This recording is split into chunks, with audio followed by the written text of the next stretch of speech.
everyone. Okay, so I'm reading The Parable 2 by Jordan John and Mike Burnett. Okay, chapter 8. The end of chapter 7 was the car, and his son was saying you could have just gone through the back. So, there was chaos in the halls. Was it you? Was it you? Principal Barkins hollered to everyone and nobody as students streamed past. Or was it you? None of the students were looking at Principal Barkins. They knew better, except for Miles, who had never seen an authority figure act quite like this. Actually, he'd never seen an authority figure look quite like this. Principal Barkins' face was so red it was almost purple, like a grape, or a particularly nice sunset over the ocean back home. Miles' old principal used to get mad, but he never shouted, and he most certainly never turned purple. This was menacing.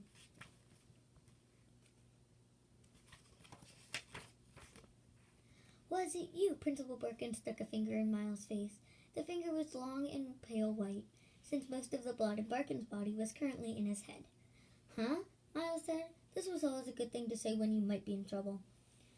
You! This is my school, and I've never seen you before. Why are you here?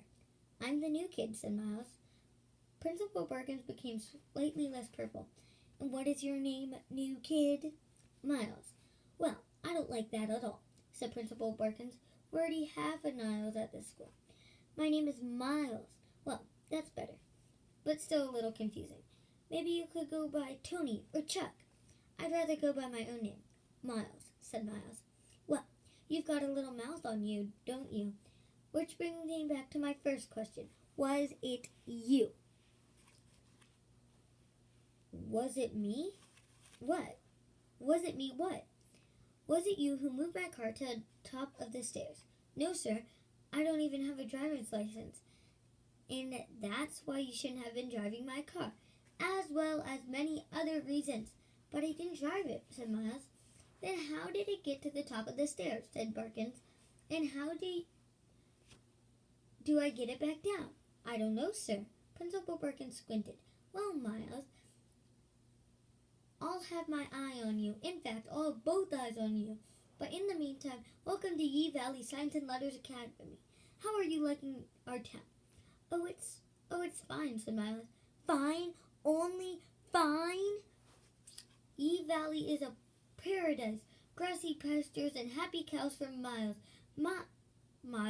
And happy cows for miles, Miles. In fact, Ye Valley is the cow capital of the United States. This side of Mississippi, excluding a couple of towns that cheat. I guess I'm just not very interested in cows, Miles said. Principal Barkins turned a little bit more purple. Orchid, perhaps. Somewhere in the distance, a cow mooed. Principal Barkins pointed towards the mooing. Then he pointed at Miles. Not interested in cows, said Principal Barkins. Not interested in cows? Well, said Miles, Miles, if you're not interested in cows, it is simply because you are ignorant of the many reasons cows are interesting. Here, take this. Principal Barkins reached into his principal pack, which non-principals call a fanny pack, and pulled out a booklet. 1,346 interesting things you may or may not know about cows. He thrust the book at Miles. Take it, read it, love it. It is probably my favorite book, and not just because I wrote it, the foreword. Thanks, said Miles, but I don't want to take your only copy. It's not my only copy. I've got a bunch more in my principal pack. Miles wondered if he could go to class now, but Principal Barkins didn't move out of his way. Now, one last piece of business. All our new students get paired with a buddy, someone who knows the lay of the land, the school rules, what to do and what not to do, including moving my car. Since you're our only new student this year, you're lucky enough to be assigned to our best student, Niles. A small blonde boy wearing a sash that said school helper ran over to the principal. Miles, this is Niles Sparks. Principal Barkins informed him. Miles is the student who first told me about my car. Miles is the student who I suspect moved it. Niles held out his hand. His elbow flexed just slightly. His eyes contact with Miles, unlibertally by blinking. He was the kind of kid who practiced his handshake alone in his room. There was a Niles at every school. The kiss-up, the do-gooder, the school snitch. And now Miles was supposed to shake his hand? Sorry, I have a cold, Miles said. Niles lowered his arms. Principal Barkins frowned. Well, handshake or no handshake, you two are school buddies. And a lucky thing for you, Miles, Niles is like a son to me. Of course, my own son also goes to this school, and is also like a son to me. Somewhere in distance, a cow mooed. Niles, Principal Barkins said, please take Miles to room 22. Miss Sandy is waiting. The two boys set off down the hallway. Nice sash, said Miles. Thanks, said Niles. Okay. Fact 1.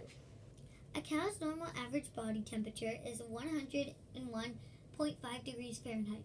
That sounds like a bit of a fever, but it's not. It's their normal average body temperature, as previously stated. Fact 2. A dairy cow can produce more than 25 gallons of milk per day. That's 400 cups, or 6,400 tablespoons, or 19,200 tablespoons, but only 15,987 imperial teaspoons. Oh, tablespoons, teaspoons, imperial teaspoons. Still, that's a lot of milk. Fact 3. Cows have a 360-degree peripheral vision. Want to sneak up on a cow? You can't. They see you. Wow. Say wow. Chapter 9. Okay, I'll stop there for today, and I'll see you all tomorrow. Bye, guys.